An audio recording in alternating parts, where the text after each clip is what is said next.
Now, if you're like me and you love a good ghost story, especially when it comes to ghosts that are looking for revenge, then I think we need to talk about the ghost that haunts an entire town. Welcome back to my channel. I'm your host. Today, we're headed to Pontefract, number 30 East Drive. To anyone passing by, it looks like every other home on the block. But those who know, they never pass too closely, because inside that house, something waits, something ancient and angry. This is the true story of the Black Monk of Pontefract, one of the most violent and terrifying hauntings in British history. In the years since, dozens of visitors, paranormal investigators, skeptics, priests, while the Pritchard family was experiencing some seriously scary stuff. This all happened around the same time that rumors were swirling about a group of Catholic clergy members meeting in secret in the woods outside of town. With or without merit, the claims of satanic rituals tarnished the church's image, causing widespread outrage and calls for reform. But there are plenty of skeptics out there who argue that everything that happened to the Pritchard family can be explained through natural means. But one thing is certain: if you visit the home, you should keep an eye out for not only the Black Monk, but any shadowy figures that might be lurking about. Just remember, if you encounter any ghosts, no matter how friendly they seem, don't accept any drinks from them. You never know what might be in those goblets. Some believe that the sightings of the Black Monk could have been caused by carbon monoxide poisoning. Let me know your thoughts on today's episode in the comments below. And if you haven't already, please subscribe so you don't miss another episode. See you next time. While others believe that Diane may have actually been the source of the hauntings, as she was fond of scaring herself and others by pretending to be a ghost. But despite all of the explanations offered, the most likely culprit behind the haunting is the actual history of the land and the house itself. See, the area where the house now stands was once a part of a monastery, and the original structure still lies somewhere beneath the floors and foundations of the modern home. Over the centuries, the ground has shifted and settled, leading to the creation of tunnels and cavities that could easily be hiding a corpse.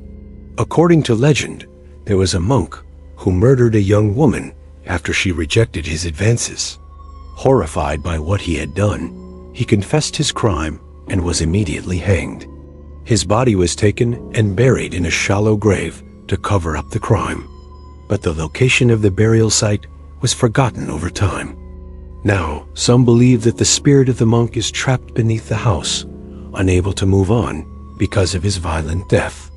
In response, the Pope did launch an investigation into the club, but sadly, he never finished it. As the story goes, he died before he could uncover the truth about the Hellfire Club, leaving us to wonder if there really was a secret society of devil worshippers pulling strings from the highest levels of power. This group eventually became known as the Hellfire Club, and if you've watched my series on the origins of the devil, you already know that the devil and demons love to mess with humans, especially when those humans dabble in the occult. The club was founded in 1718 by a man named Richard Manningham, who also founded the Knights of the Holy Order of St. Patrick. Together, these groups sought to fight the influence of the Protestant faith in Ireland. But they also took up a few rather shady practices, including satanic rituals, blood drinking, and of course, worshipping the devil himself. Now, according to reports, Manningham and the rest of the Hellfire Club members would meet in caves or wooded areas just outside of Dublin, which makes sense given the name of the group. However, rumors abounded regarding the activities that occurred in those meetings, with some people claiming that blasphemous masses were held, animals were sacrificed, and human blood was used in communion instead of wine. In fact, these rumors went beyond the members of the club itself.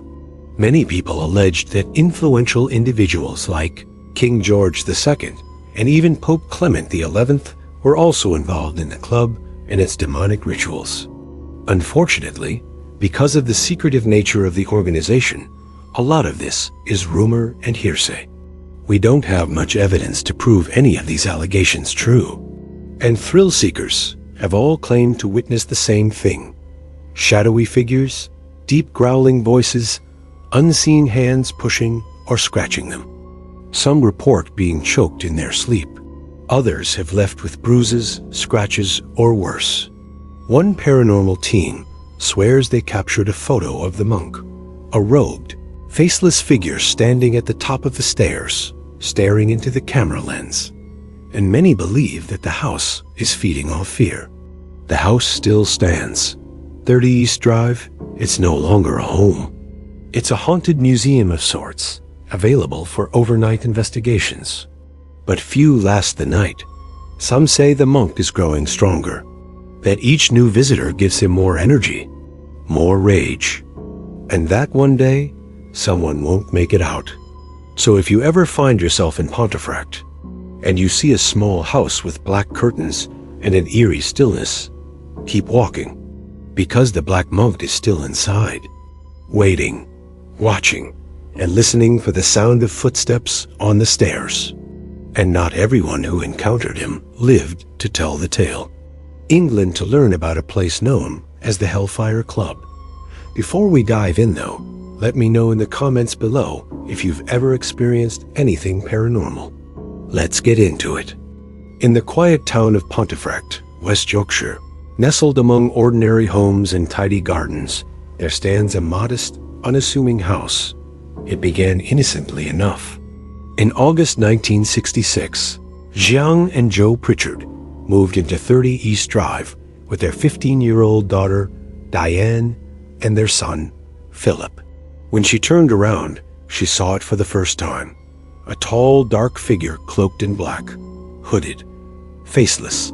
It stood completely still, watching her. And then, without a sound, it vanished into the shadows. They called in priests, investigators, even the press, but nothing helped. The activity worsened. Furniture was overturned. Crucifixes were snapped in half. Objects were thrown with such force that they embedded into the walls. But the worst was yet to come. The entity seemed to fixate on Diane. She was the youngest and the most vulnerable.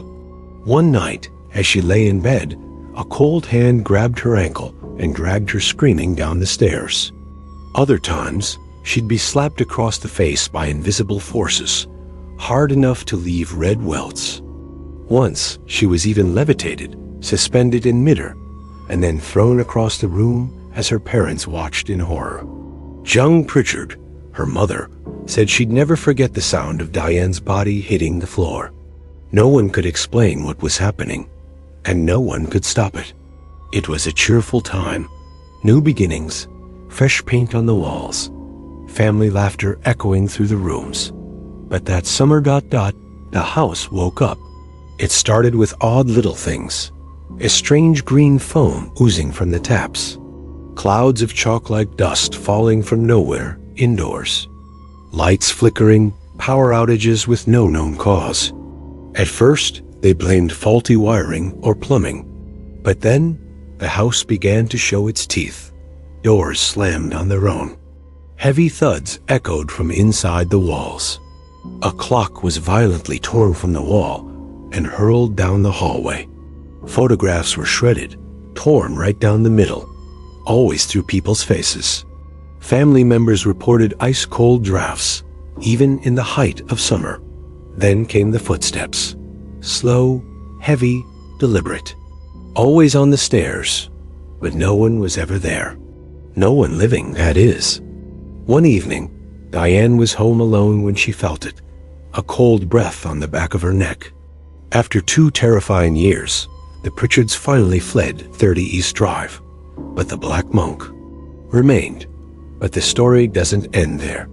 But as you may have guessed, all of this talk of a satanic cult didn't do much to help the reputation of the Catholic Church. As for the Black Monk, despite all of the theories, evidence, photos, and stories, nobody has been able to confirm whether or not he really exists. So could there really be a ghost lurking beneath the floorboards of number 30 East Drive? Perhaps. Thank you for watching. I hope you enjoyed today's episode. And remember, don't accept any drinks from ghosts.